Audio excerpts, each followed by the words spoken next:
Alright, let's jump right into it. Today we're going to be getting started with a little bit of flash hacking.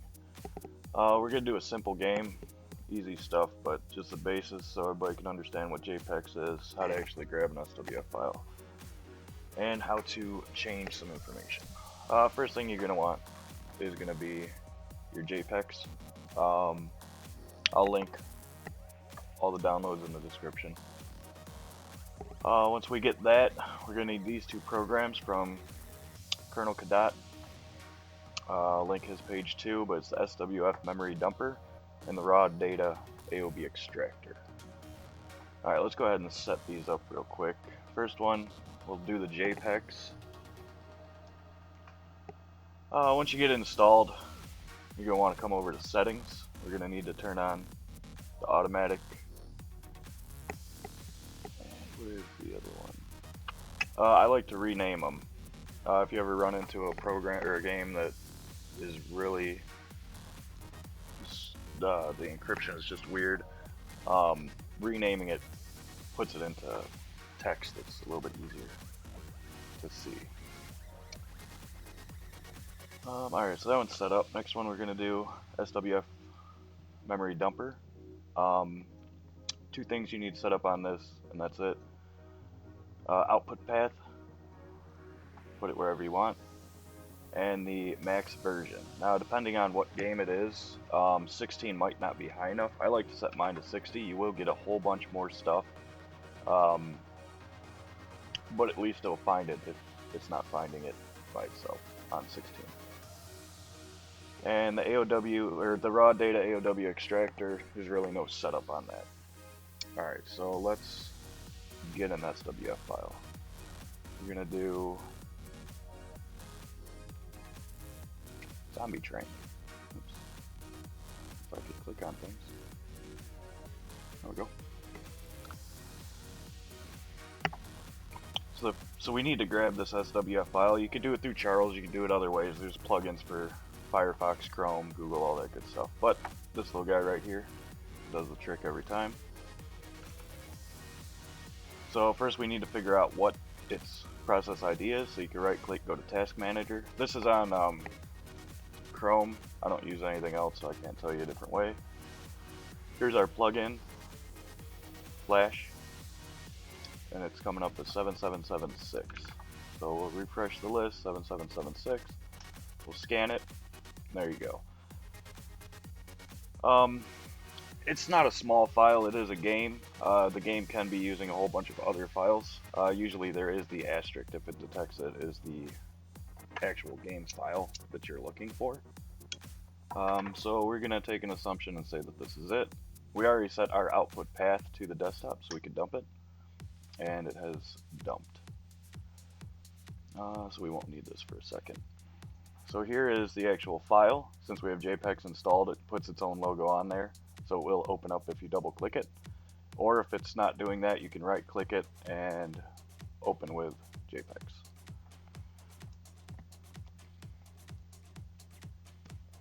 This is a relatively small game, so there's not much going on inside of here.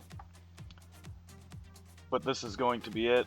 You're going to need to learn a little bit about how scripting works. It's either written in ActionScript 2 or 3. For the most part, they're similar. Not many changes. But let's figure out what we want to start doing. Looks like we have ammo, health, you get money, you can shoot. What happened? Okay, so there's people. Once you kill them, see score going up, money's going up. Don't seem to be running out of ammo.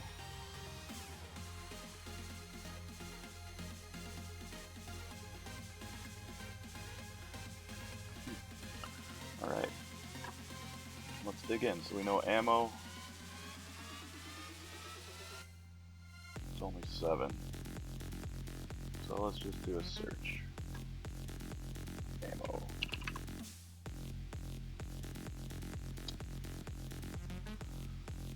Variables.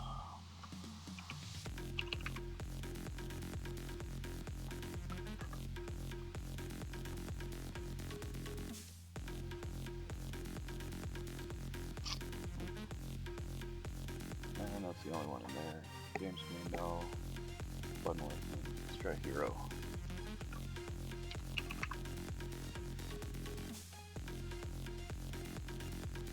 And on the left.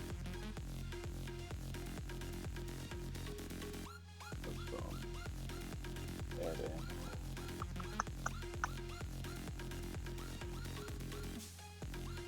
Reload.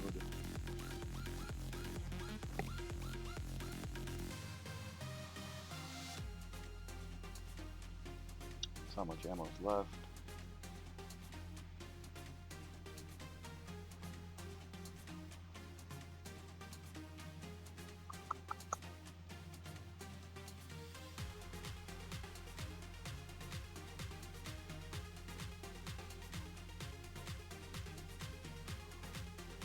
Update ammo info.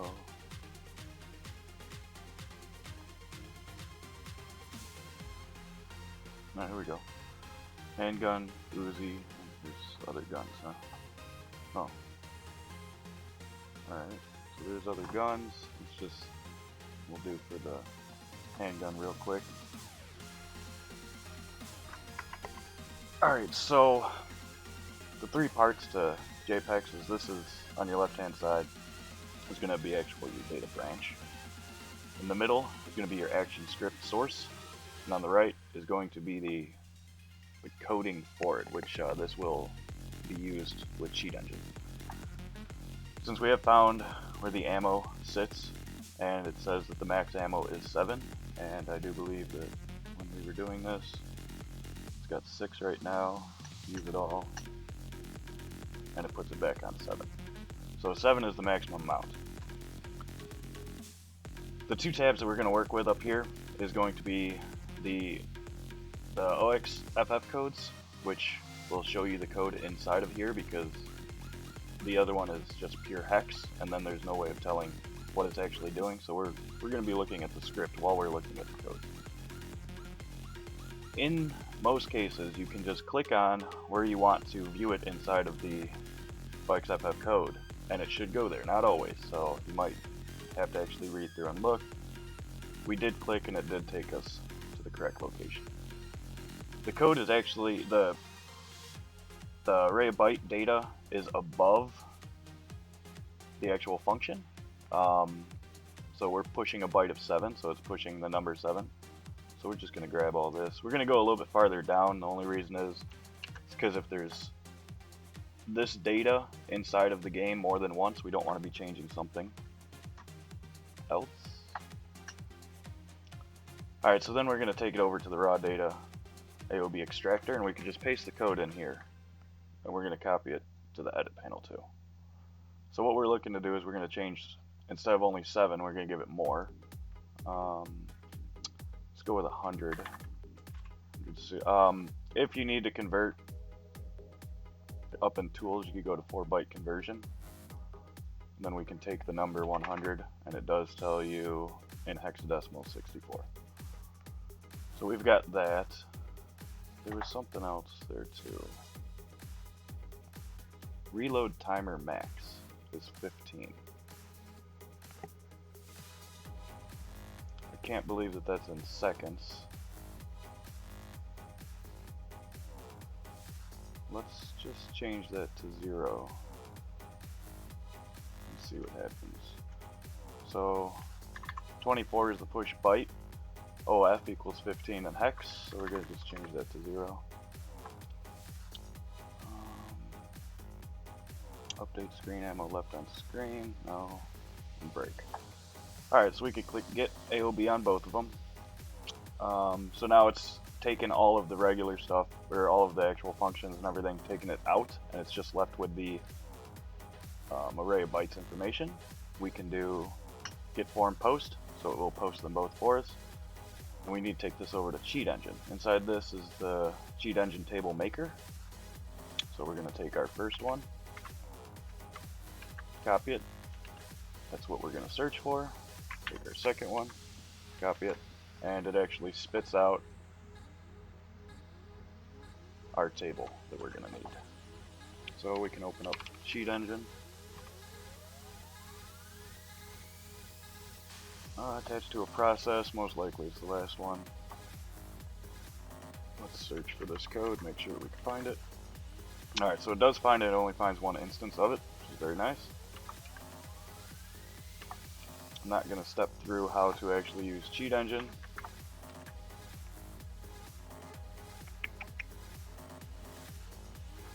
Assign current cheat table. Alright, so now we have that code which is going to replace. We're going to test it real quick with this. We'll just leave it open.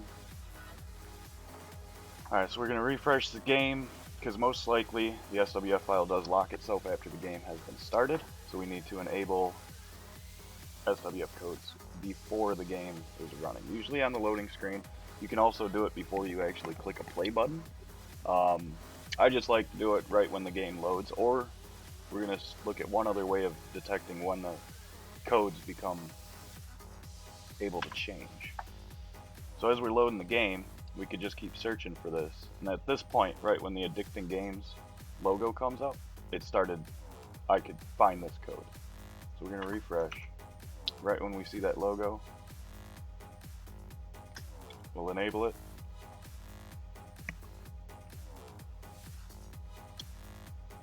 Click play, continue, and now we have 100. So that did work. And my Flash player crashes all the time.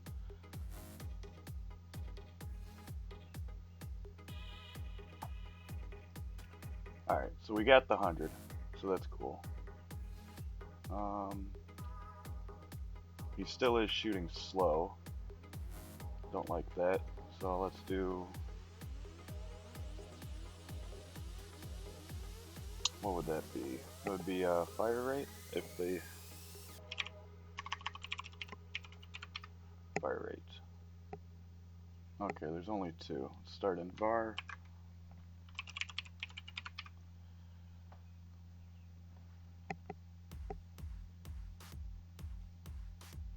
Here we go.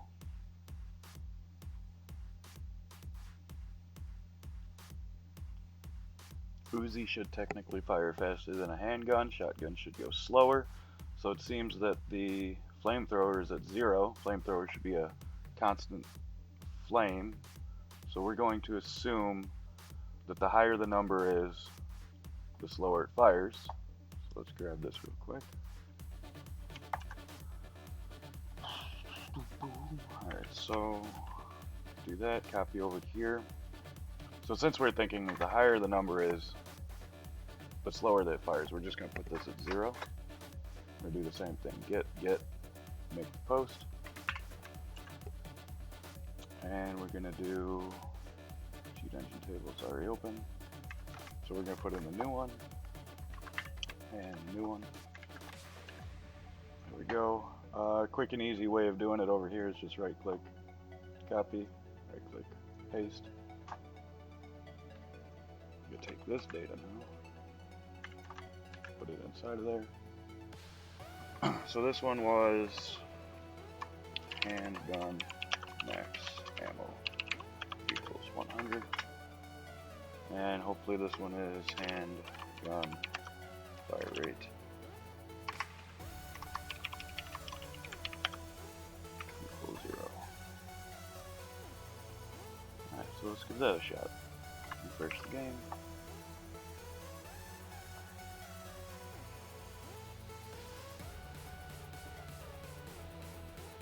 Okay, so this one is not getting the actual checkbox, so that means that it did not load.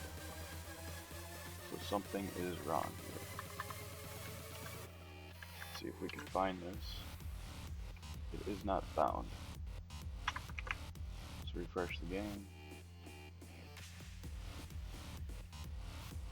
So that is not found in there. So let's see where we went wrong.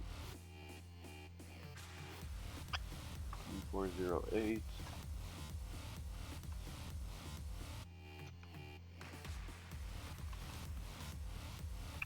I'm just going to do it over again. So grab a little bit of data. Copy change that to 0. Get. Let's double check to make sure that it's found this time. No.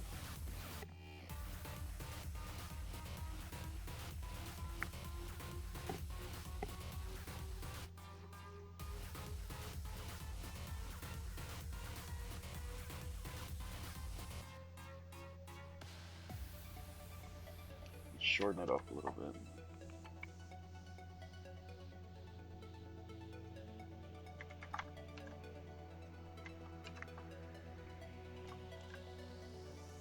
Alright, so that one found it now. Let's see where we went wrong. So 4809.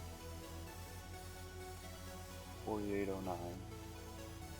124. 4809, 24 to 489.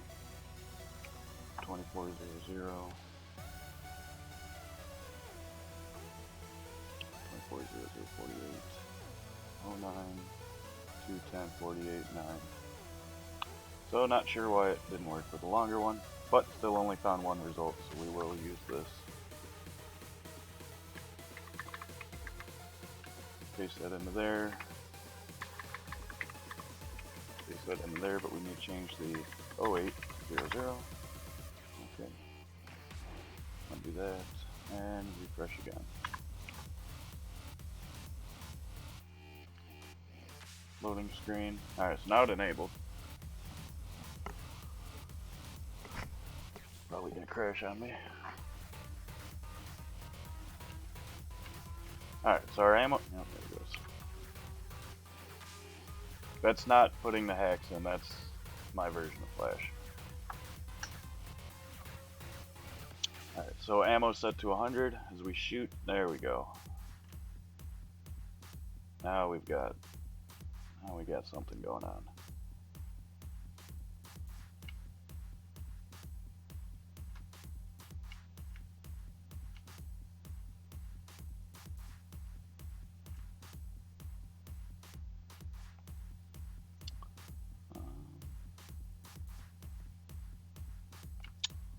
So let's see, you have unlimited ammo, instant fire rate, no reload.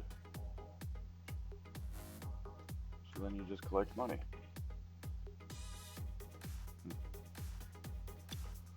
So now this game is pointless. So that was fun.